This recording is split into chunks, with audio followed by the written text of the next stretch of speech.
to Business Lessons from the Military, one of the Way to Wow shows.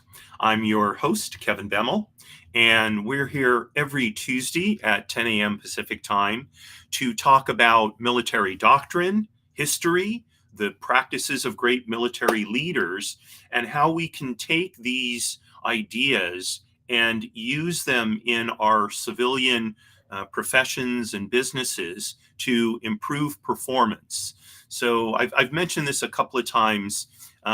So much of our resources as a nation go into training people in the military. And so this is kind of my way of giving back to my fellow Americans so that everybody can benefit from the things that I learned in the Navy over a 16-year career. So today's topic is, I want to quote it exactly, it's solve problems that meet the mission. So this would seem obvious. Why would we engage in doing something that doesn't get us to where we're going? And the answer to that is many, many times we get wrapped up in all kinds of extraneous stuff, right, that detracts from our ability to get the real job done.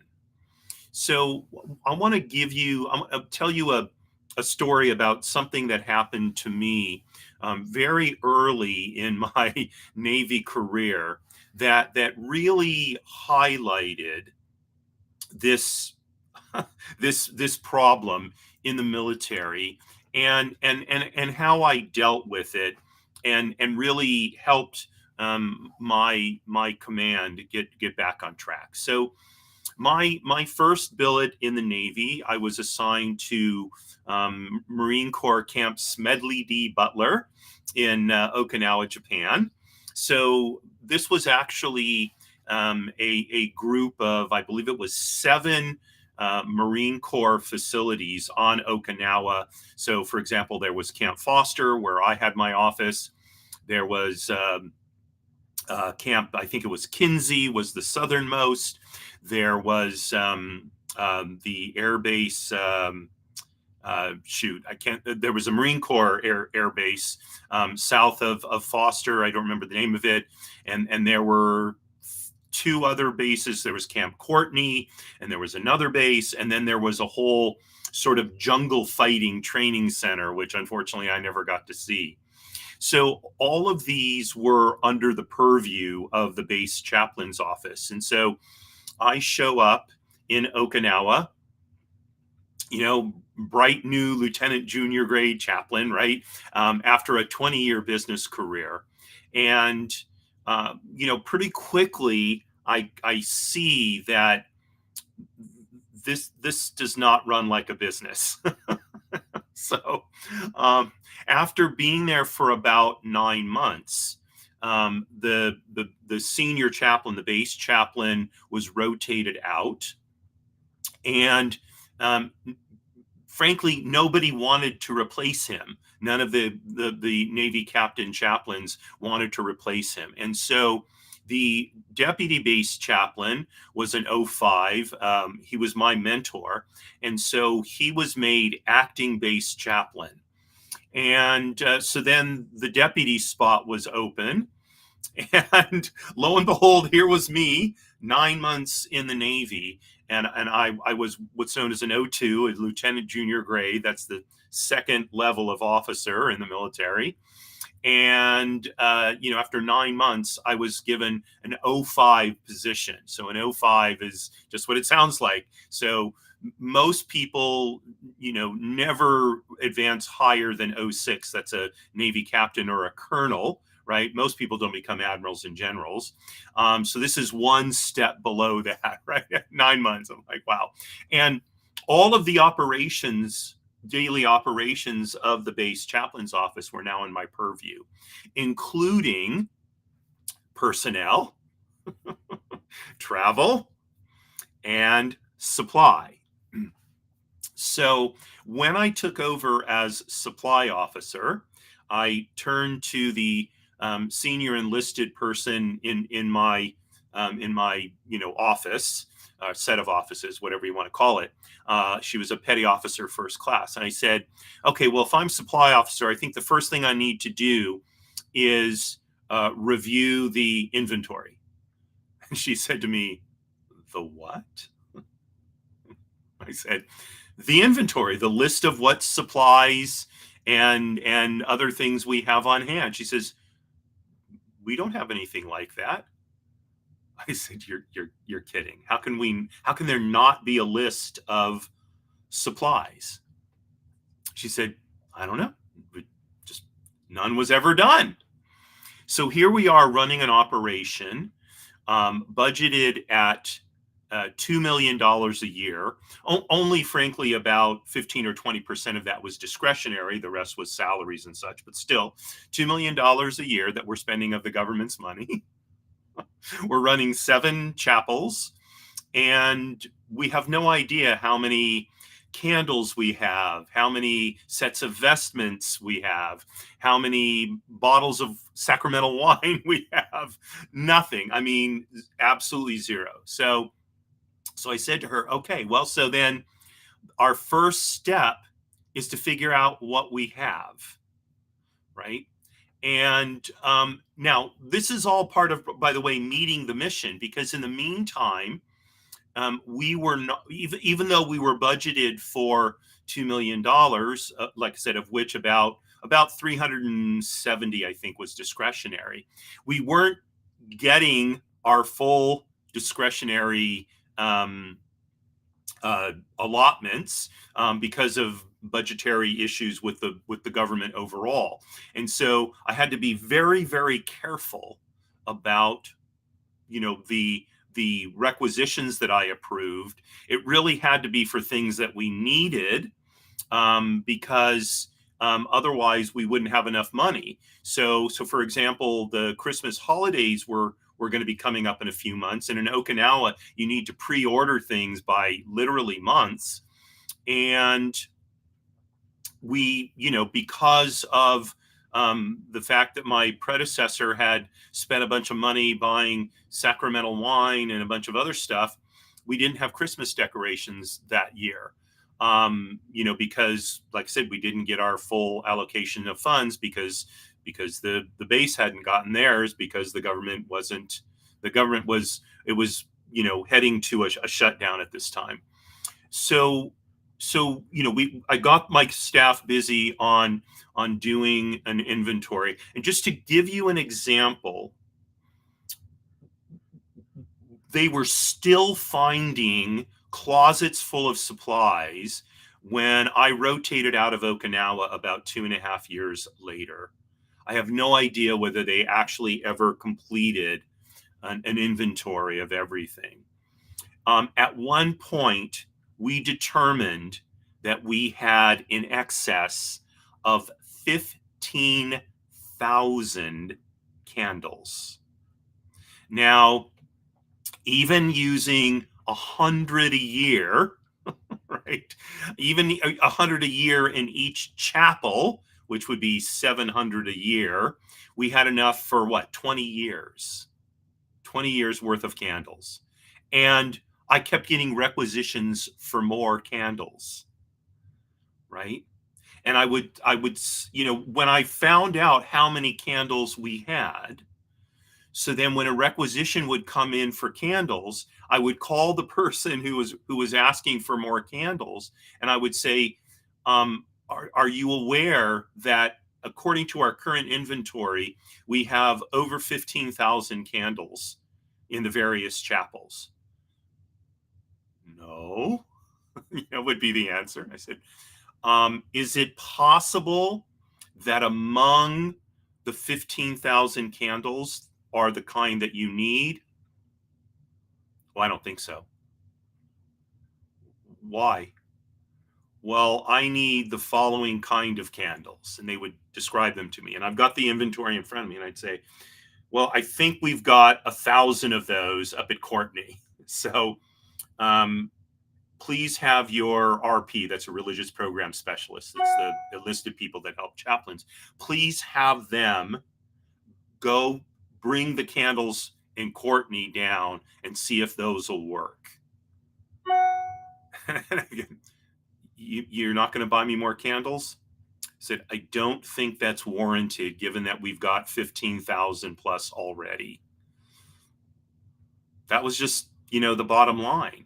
So you'll say, oh, come on, candles, who cares, right? The government wastes tons of things. Very true. Very true. But buying more candles was not a task that was going to help us meet the mission. Okay. Later on, I think it was a few months later, I was given a requisition for a small box that has a lid that opens up in front that has what's glass basically framed in wood.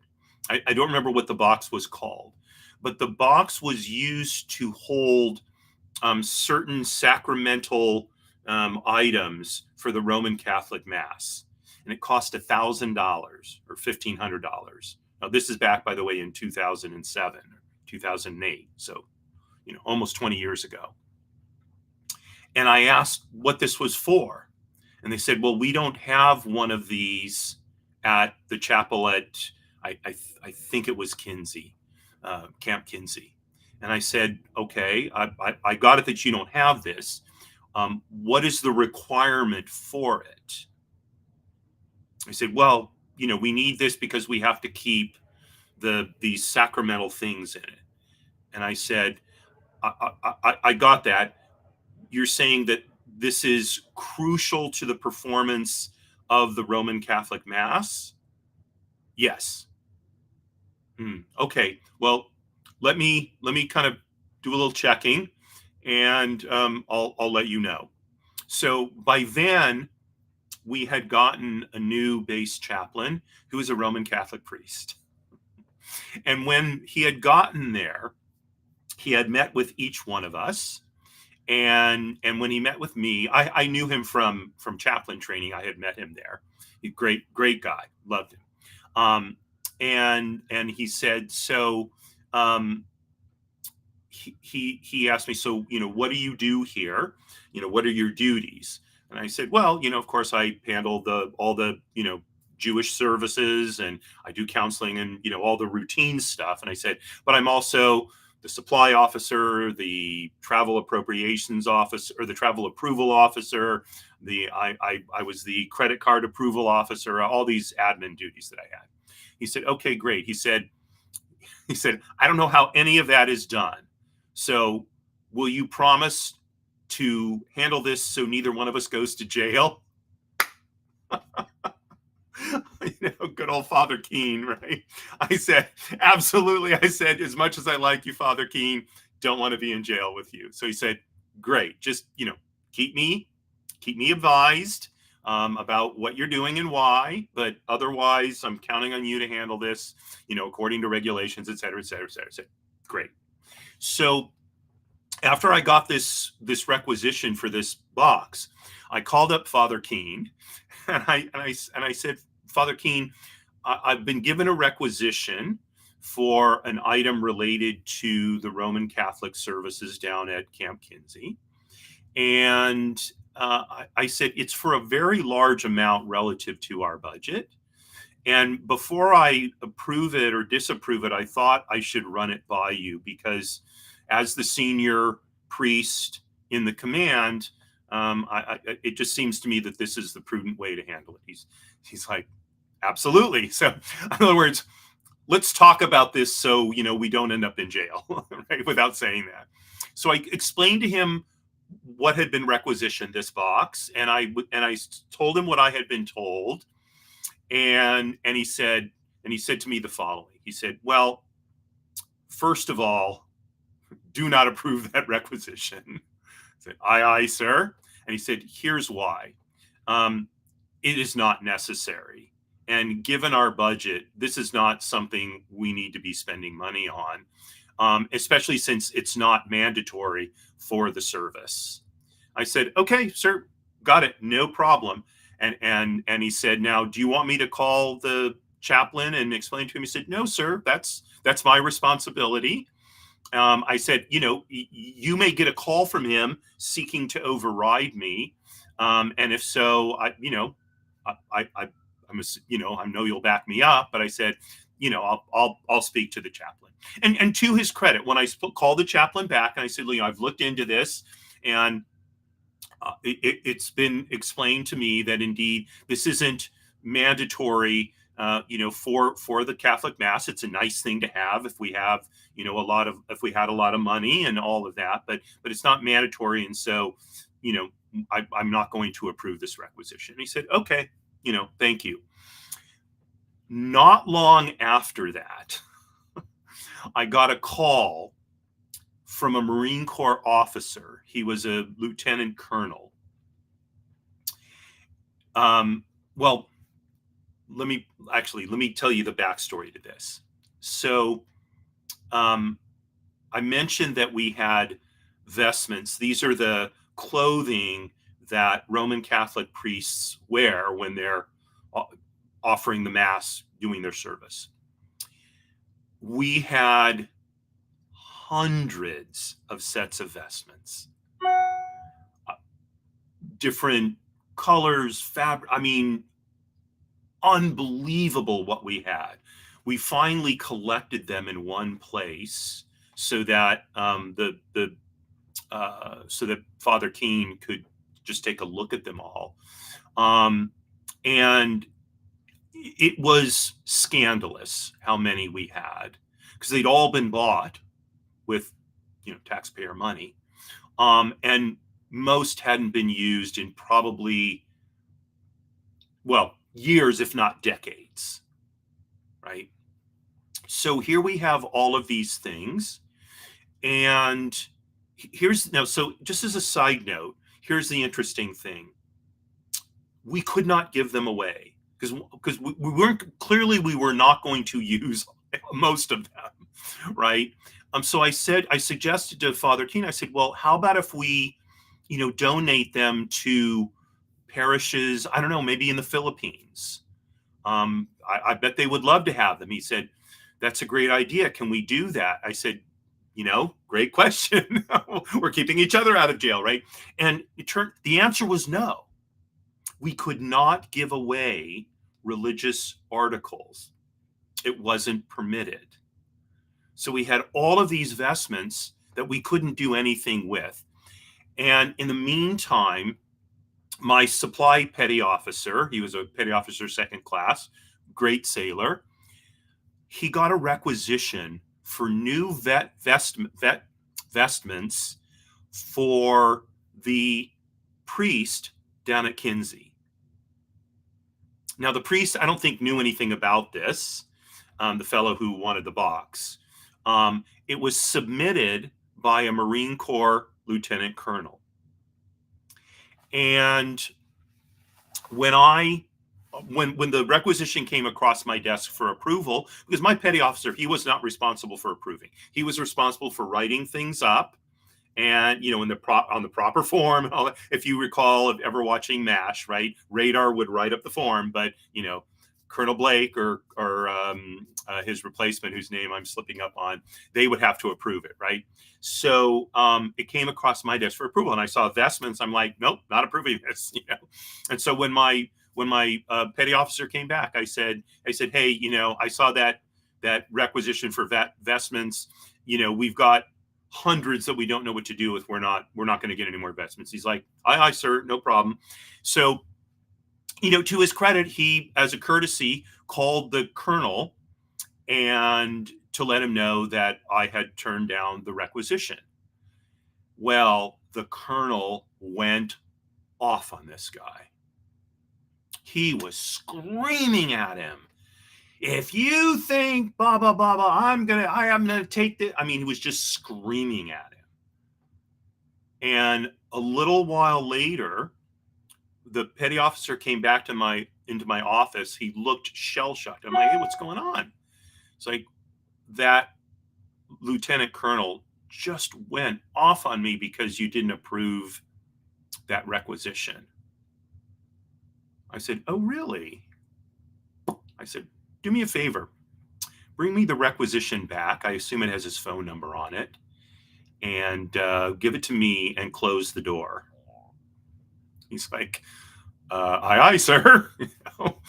So he brings it back, goes out, closes the door. I pick up the phone. I dial the colonel, and I get him on the phone. And I said, Colonel, this is Chaplain Kevin Bemmel. I'm the supply officer for the base chaplain's office. He said, oh, so you're gonna approve my requisition, right? I said, no, Colonel, I am not going to approve your requisition. That's number one. If it wasn't explained to you, and there's no reason why we need to explain to you, but if it wasn't, we have hundreds of sets of vestments that haven't been used for a long, long time. We are not going to buy anymore. That is the bottom line. I said, number two, if one of my staff calls you as a courtesy to give you information and you don't like the information that you're receiving, you will treat my staff appropriately and you will take it up with me. Because I can assure you, I will not hesitate to call your superior and explain to him that I will not tolerate my staff being abused by anyone. Now, I don't think this lieutenant colonel had ever had anyone speak to him like that who wasn't his superior in rank. And now I'm sure he knew. At the time I was a lieutenant. So I was in in 03, he was in 05. And I could hear how furious he was, but he wasn't going to his credit, he didn't raise his voice to a chaplain. Probably afraid he'd go to hell. Although as a Jewish chaplain, I can't send anybody to hell. I can just make you pay retail the rest of your life. Yes. So he said, well, this isn't the end of this. I said, Colonel, for your own good, I recommend you make it the end of this. I said, I'll take this up with the base chaplain. I said, okay, got it. Click. Pick the phone back up, called Father Keene, and I explained to him what had transpired.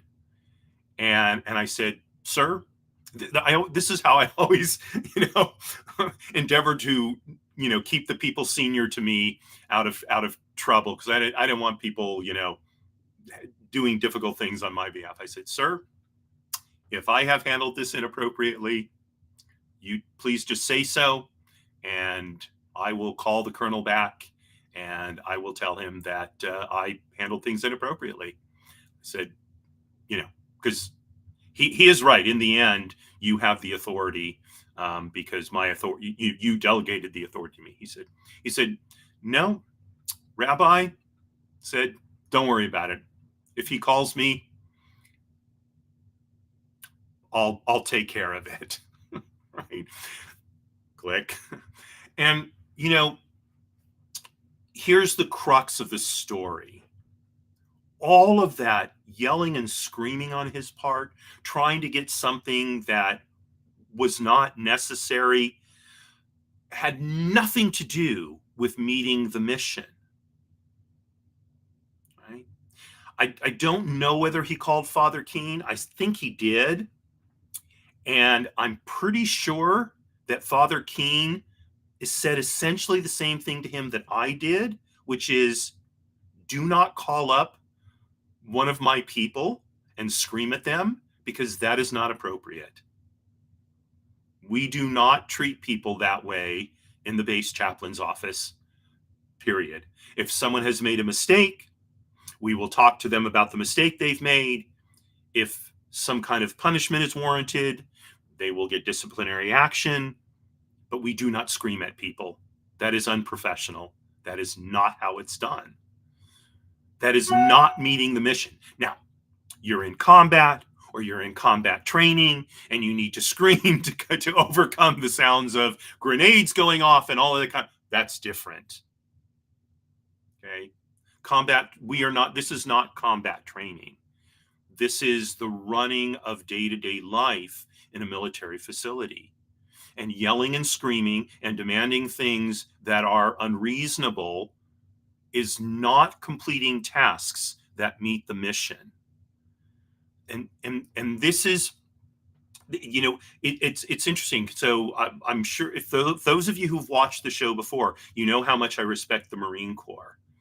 And this was a pretty rare instance in the Marine Corps, because Marines tend to be very mission focused. So, but there are always ones who they take their eye off the ball or whatever. So I think that, as how do we apply this then to our professional and business lives? Well, one of them is we act professionally always. So I know in my professional life right now, I'm dealing with a situation where I'm dealing with a business where the former owner of the business had a tendency to create chaos. He liked the yelling and the screaming, and his employees at this point are just basically shell shocked, and they're in most cases unwilling to take any kind of initiative for fear of blowback. And so that is not helping the business meet its mission of serving its clients. And so my job is to help rework the business in order to, not a great word, but empower the staff there to have the courage of their convictions. Both are the two key people there, very bright, very hardworking, very dedicated, and they know what the right answer is probably 90% of the time. But they're concerned about taking the initiative, taking the responsibility, because they don't, after years of being pounded, they just don't want to be pounded anymore, right? And so the rule is screaming, chaos, no, it's not tolerated. Not from me, not from anybody else on the staff, and not from our clients. So we had a couple of clients who they thrived on creating chaos, calling 5, 10, 15 times a day, making demands, screaming at the staff. And after repeatedly being told by myself and one of the other senior staff that this behavior is not appropriate and would not be tolerated, they are no longer clients of this firm, right? Because it's taking us away from meeting our mission. Our mission is to deliver superior service to our clients. We can't do that when a client is screaming at us because basically they're just an unhappy person. Has nothing to do with the performance of the services that we're handling for them. So, it's very easy to get caught up in the emotions of a situation. It's very easy to get caught up in the blame game of a situation. But in the heat of battle, what really matters is that we stay focused on what is our objective, what is the mission, right? And in that, this is the one thing that combat will force you to recognize. There is no time in combat for extraneous tasks, because while you're pursuing the extraneous task, somebody else could be injured or killed, right? There's no time for extraneous tasks in our businesses either. I'm not saying we should treat our businesses like combat so that we're fighting. I don't mean it in that way. I mean in terms of the focus we bring to our business. Yelling, screaming, creating chaos, completely worthless thing to be involved in. But also, if we decide to do a particular task, is this task really going to drive the business forward? Okay. Or is it really something we don't need to do? So I have a friend who He does not return emails until he's received a second or third reminder from the person who sent the email, because only then does he know that this is his way of doing it. Only then does he know that it really is something that he needs to take his time to deal with. So he happens to be a lawyer. He's so busy. This is how he treats it. This is how he determines, what is the most important thing for him to be dealing with, meeting his mission. Okay, I don't know that I frankly agree with that as a process, but that's what his process is. That's how he keeps focused. Each of us in our business lives needs to determine, how do we stay focused on meeting the mission? And the first step is to get rid of the extraneous behavior, the extraneous activities. Okay? And that's what one would learn in the military on the combat side, on the operational side. When you're in garrison, like I was in the example I gave you, that's where you see this kind of craziness, extraneous activity going on. Okay, but you wouldn't see it on the operational side, right? So let's think operationally, not garrison. So that's our show for today. Thank you very much for joining me. And tomorrow at 10 a.m. Pacific time is my show, People Making Money. We're going to be doing our monthly state of the economy, cutting through all the nonsense and the information and all that kind of stuff that seems to obscure more than illuminate what's really going on. And we're going to get down to the nitty gritty. Where is the economy as we stand now? And then next week, Monday at 10 a.m. Pacific, is my show, Trusts and Estates Weekly. My guest is, get it for you here. My guest is Suzanne Feinberg. She is a notary public. And if you're not clear on what a notary public is, then definitely tune in on Monday at 10 a.m. because Suzanne will explain that and also talk about new developments in the notary business. So there have been some quite interesting ones that I was unaware of. And so do join me and Suzanne on Monday. And then a week from today, it will be the next edition of Business Lessons from the Military. So thanks so much for joining me. Wishing you a wonderful rest of the day. And signing off as I always do, Marie, you're my bell. Courage at all times, my friends.